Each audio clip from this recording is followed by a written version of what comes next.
imutáveis, que são do nosso Pai, Criador de todas as coisas.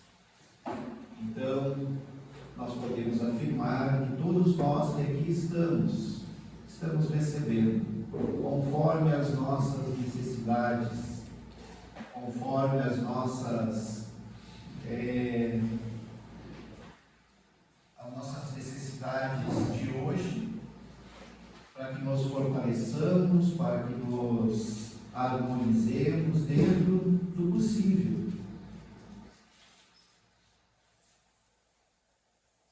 E dizemos isso porque o tema de hoje é justamente a prece. E um determinado ponto de vista da prece, que é o ponto de vista espírita, esclarecendo as falas de Jesus, que está no capítulo 27 do Evangelho do Espiritismo, é o nosso texto base para a reflexão de hoje. E como a nossa irmã já anunciou, pedi e obtereis. E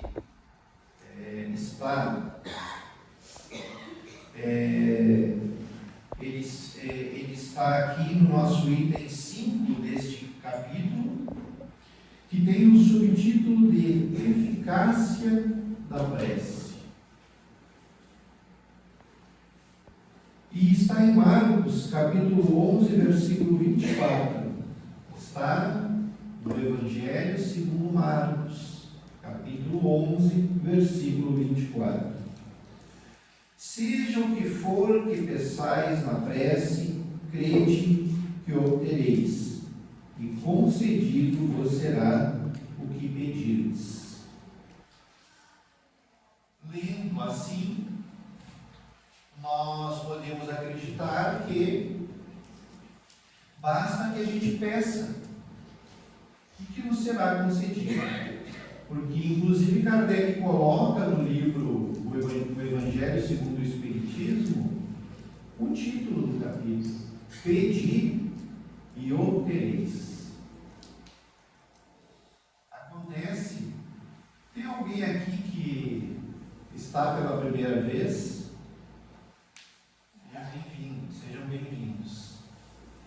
É muito bom quando chegam novas pessoas, novos irmãos, que nos possibilitam ampliar, então, essa caravana espírita, daqueles que hoje compreendem melhor os ensinos do Cristo, porque tem a seu favor como instrumento a doutrina espírita, que nada mais é a contribuição que os espíritos trouxeram sob a direção do próprio Cristo, a fim de que nós possamos hoje compreender melhor os seus ensinamentos. E hoje o ensinamento é pedir e obtereis.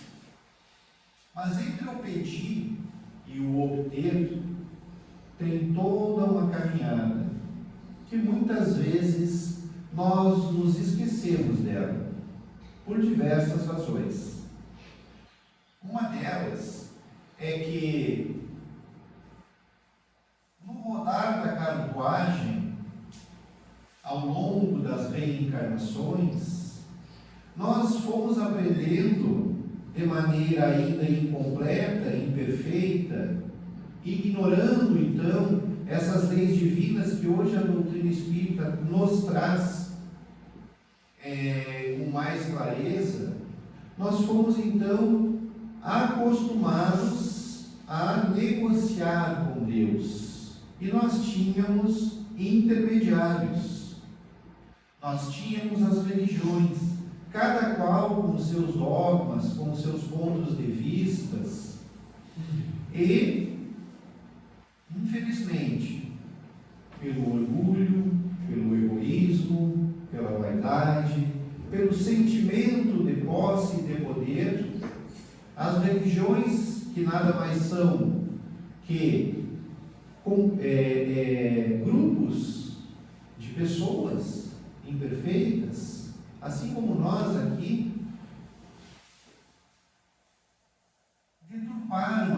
parte de Jesus. Para que nós tenhamos uma ideia, nos primeiros séculos da Igreja Católica, existiam os copistas, que eram aquelas pessoas que copiavam as Escrituras. E a Igreja, então, como estabeleceu os seus dogmas, os seus rituais, ela contrata, então, copistas analfabetos, para que eles não pudessem ler aquilo que dizia o Evangelho, eles apenas copiavam. Porque se lessem, se esclareceriam e se libertavam dessas amarras que nos prenderam por séculos, e também porque não necessitaria mais de intermediários. Porque a nossa ligação com Deus, que é nosso Pai, ela é direta. Porque nos disse Jesus que o reino dos céus está dentro de nós.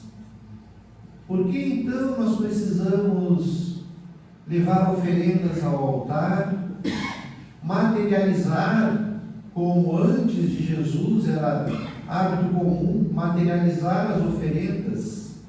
A partir de Jesus, o cristão sincero e esclarecido, ele passa a espiritualizar a sua oferenda. E esse espiritualizar significa combater em si o orgulho, o egoísmo e todas as imperfeições às quais ele já tem a consciência em si mesmo e as suas manifestações. Então, determinadas manifestações que nós temos diariamente, cada um conhece as suas, aquele romance de ter a razão em todas as conversas, em todos os debates, aquela dificuldade de ouvir o próximo, aquela dificuldade em compreender que o próximo tem o seu ponto de vista, aquela necessidade de afirmação perante a um grupo, cada um sabe o que em si ainda precisa ser melhorado. Não tudo, mas algo já está na nossa consciência. Aqui eu preciso melhorar. Ali eu preciso aprender a ficar em silêncio. Naquela outra situação, eu preciso me conduzir dessa ou daquela maneira. Esse é o desafio de todos nós na vida. E por vezes, angustiosas provas se abatem sobre nós, podemos dizer assim. E nós esquecemos, então, tantas coisas que julgamos importantes, porque aquela provação, aquela dificuldade, seja a perda de um emprego, seja uma separação, seja o desencarne do ente querido, ele nos chama quase que na íntegra a nossa atuação. E aí a gente lembra dessa ligação com Deus e vamos recorrer à prece. E temos dentro de nós essa construção de séculos de que Deus vai me atender conforme eu quero. Porque diante da dificuldade, o que nós queremos é que ela cesse.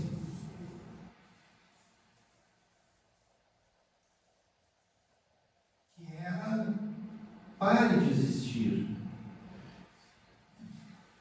Que essa dificuldade, seja doença, separação, ela não doa ou não aconteça, porque eu não esperava por aquilo. Por que isso tem que acontecer comigo?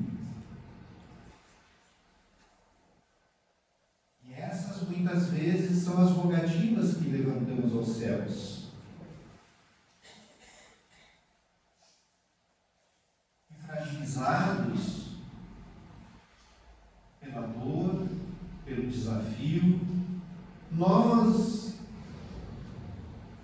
ficamos suscetíveis a nos enganar e a sermos enganados. Então tem aquele que promete, que traz o ente querido que separou-se de nós para casa de volta.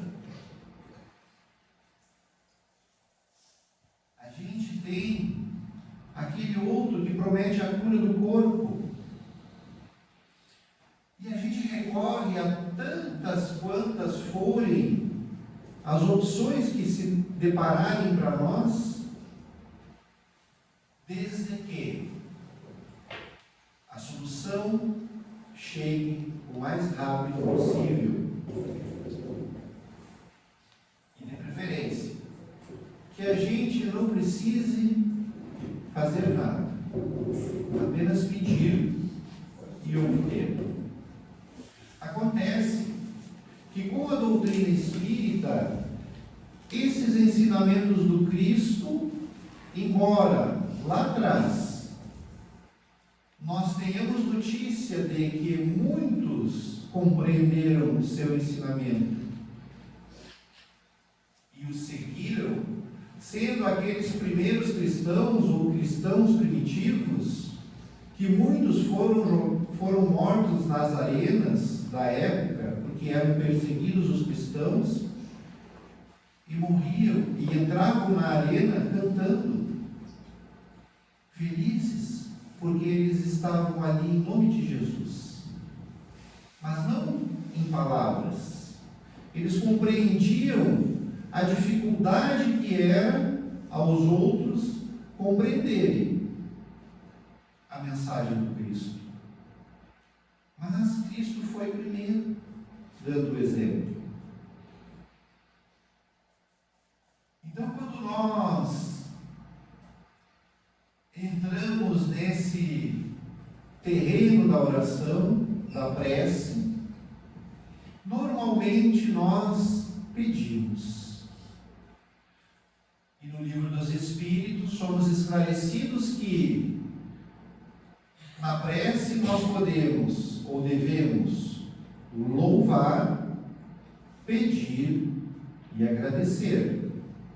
Dizem que no céu não tem fila no louvar, tem uma fila pequenininha no agradecer e muita espera no pedir, porque a fila é grande.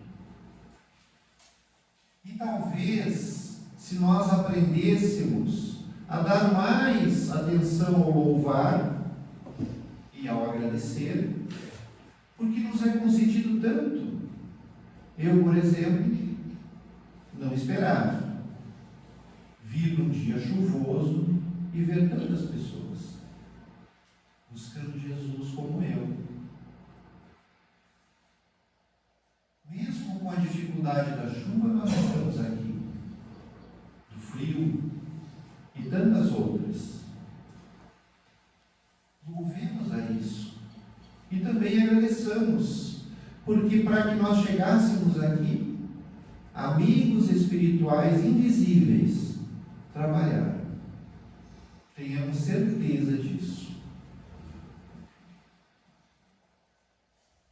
Então, dentro do pedir, lembremos-nos que na oração do Pai Nosso, em determinado momento, dentro do louvar, nós nos dirigimos a Deus dizendo: Pai, seja feita a vossa vontade. E quando nós formos pedir, pensemos se o que nos ocorre não é a vontade do Pai. Porque tudo no universo se encadeia sob leis divinas imutáveis. Nada acontece ao acaso. Por vezes a dificuldade que nós enfrentamos hoje talvez seja resultado das nossas ações de ontem bem próximo. Um exemplo clássico. Aquela comida gostosa que a gente prepara, que alguém prepara e a gente não resiste. A gente come a mais. Qual é o resultado? A gente vai pedir para Deus cessar aquele desconforto de ter comido com os olhos, como a gente diz. Mas há aquela dor que vem de outras vidas, porque o Espírito é um só. Hoje nós estamos de novo numa existência corporal, mas colhendo um plantio passado e semeando uma nova colheita no futuro. E a doença física, por exemplo, a doença do corpo, dizem os Espíritos, é o remédio para a doença da alma. Porque muitas vezes nós nos esquecemos de errar. Olha só, a gente esquece de julgar o outro, a gente esquece de falar mal do outro, a gente esquece tantas coisas que a gente já aprendeu que não deve fazer, mas está ainda no exercício de aprender a não fazer, que quando vem uma doença física, a gente esquece disso. Isso perde importância. Não seria um alívio? Porque tudo que nós fazemos fala de nós, está conosco e gera consequências para nós e no meio que vivemos. Então não basta pedir conforme os nossos olhos. Eu quero que um familiar que está doente se recupere. Será que basta isso? Às vezes alguém está doente porque abusou do cigarro, porque abusou do álcool, porque abusou às vezes da sua inteligência em outras encarnações, prejudicando outras pessoas, cometeu outros crimes, sejam aqueles que dão manchete em jornais ou aqueles que passam pelos nossos olhos despercebidos, mas não aos olhos das leis divinas, porque elas estão dentro de nós. E aquele momento onde o corpo sofre é o momento que o espírito está sendo tratado. Então, quando nós vamos pedir a Deus algo, que nós possamos compreender que hoje, mais do que antes, nós devemos procurar um sentido espiritual para aquilo que estamos almejando. E um sentido espiritual não é imediatista, não é para aquele momento, não é para aquela dor em específico, mas é mais duradouro, que acompanhe o espírito por onde ele for.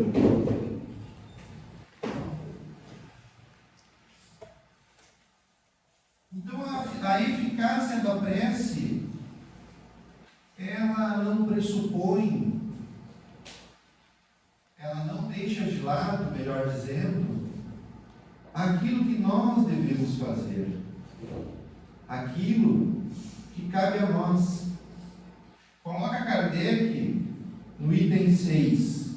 Deus não otorgou ao homem a razão e a inteligência para que ele as deixasse sem serventia, a vontade para não querer, a atividade para ficar inativo. Olha aí, tratando da prece, tratando desse tema, pedi e obtereis, vem Kardec nos colocar que Deus nos deu inteligência e razão, vontade e livre-arbítrio, nos dizendo que a nossa atividade é essencial.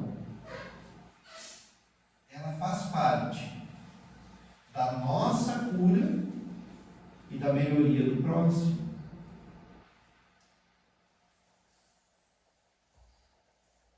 Então, entre o pedir e obtereis, eis que surge então, não mais a barganha com Deus. Vou acender tantas velas, vou subir tal escada de joelhos, vou caminhar daqui até lá, vou dar uma cesta básica,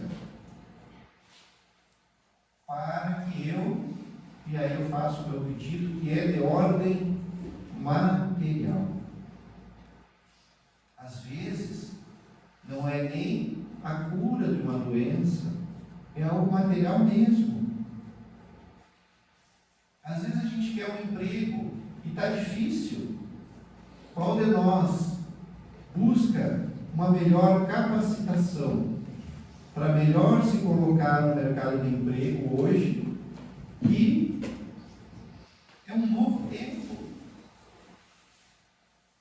Exige novas qualidades, novos conhecimentos, que é necessário que a gente construa. Isso não depende de Deus. Eu estou precisando de um emprego, então Deus vai me conseguir um emprego desses bons, novos, que pagam bem. E aí alguém vai me indicar e eu chego lá, mas eu não sei do que se trata. Porque tem tanta coisa que eu preciso aprender para desempenhar a tarefa daquela vaga. Então pedir não vai bastar. Às vezes vem um convite para a gente fazer alguma coisa que aquilo vai nos capacitar. Fazer um curso. Ou às vezes participar de um grupo. Tem um pessoal que joga. Perto de casa tem um pessoal da terceira idade, da ótima idade, né, como dizem, que joga um vôlei diferente, adaptado, eu não lembro o nome. Cândio. Eles se reúnem num gramado que tem ali, e são várias pessoas. Eles se divertem, eles exercitam o corpo, eles convivem. Mas a gente sabe que eles podiam estar se lamentando. Meus filhos não moram mais aqui. Mas eu tenho uma doença. Às vezes a doença não impossibilita daquela atividade. Se impossibilita, ela pode estar ali, ou em outro grupo, convivendo. Pode estar na casa espírita, num grupo de estudo, que capacita as pessoas a trabalharem para Jesus. Aqui tem trabalho bastante. Mas é necessário que a gente estude, que a gente se esforce, que a gente construa algo novo dentro de nós, para que a gente possa obter. Muitas vezes nós fazemos uma prece sentida, e esta é a característica que os Espíritos nos orientam, que a prece parta do coração, e nós nos sentimos renovados. Às vezes a gente fecha os olhos, faz uma prece e quando abre, mas quem pintou o ambiente? Ele está tão claro. São os nossos olhos que clarearam o nosso olhar.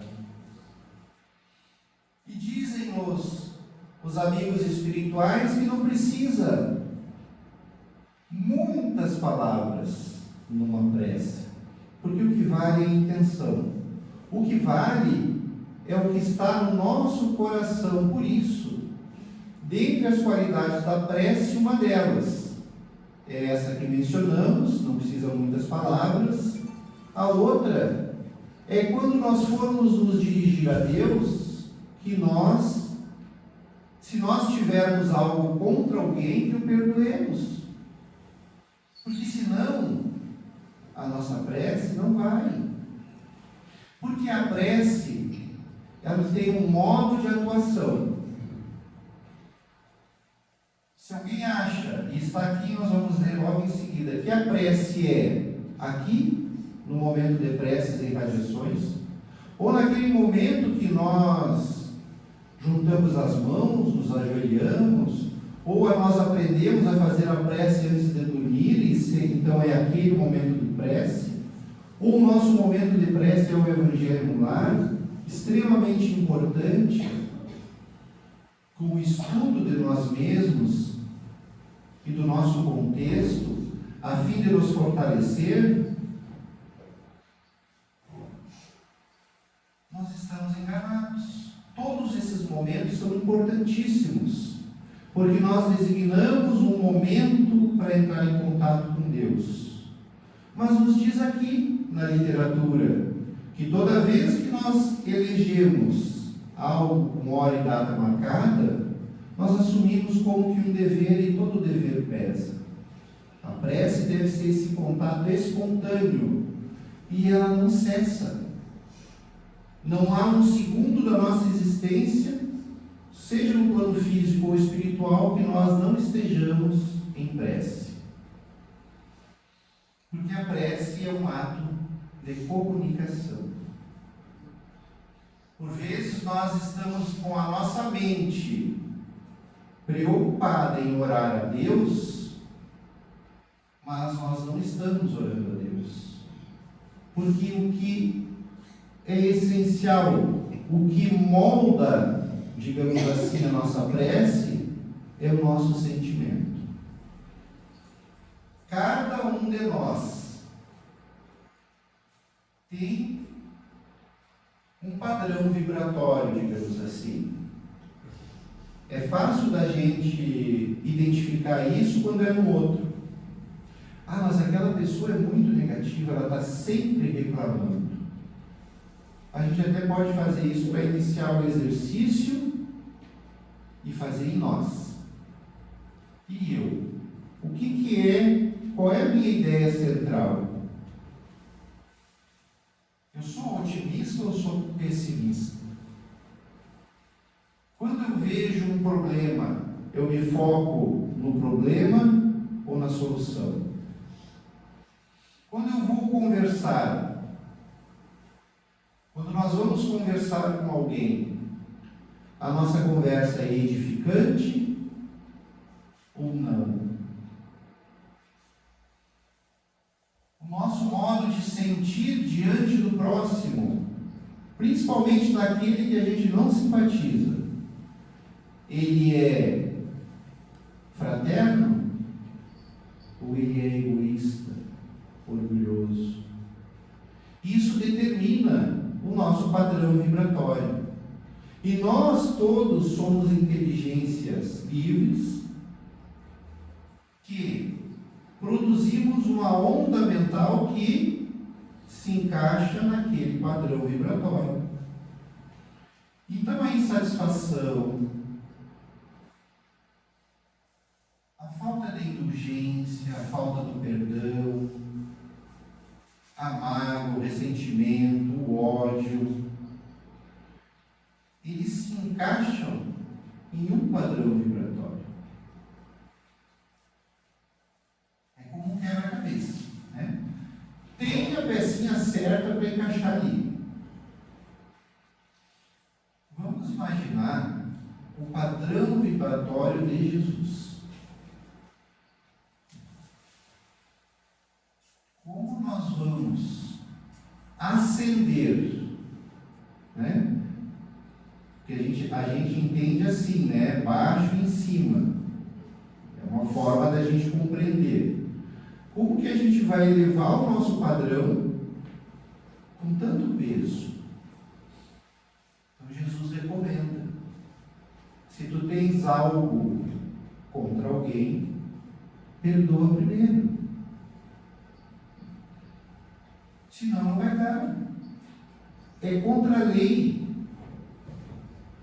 E a lei de Deus, a gente não consegue burlar. Não tem como comprar.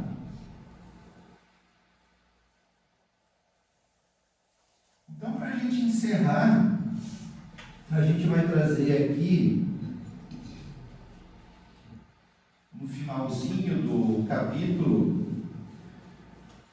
que diz assim, que é aquilo que nós já mencionamos, mas vamos deixar Kardec nas nossas mentes. Kardec não, minto.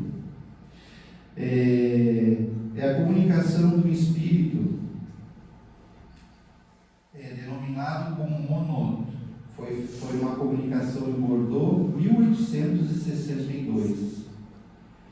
Deveis orar incessantemente, sem que para isso se faça mistério, vos recolhais ao vosso oratório, ou vos lanceis de joelhos nas praças públicas. A prece do dia é o cumprimento dos vossos deveres, sem exceção de nenhum, qualquer que seja a natureza deles. A prece pode ser de todos os instantes, sem nenhuma interrupção acarretar aos vossos trabalhos. Principalmente, se dentro de nós vibrar algum tipo de desconforto, se na nossa mente vier algo contrário àquilo que nós já conhecemos como o Evangelho do Cristo. Nos dizem os Espíritos: perdão, Pai, porque me chegou esse pensamento. Nós estamos fortalecendo em nós o que é do Cristo e aquilo que não é. Que Deus os abençoe a todos.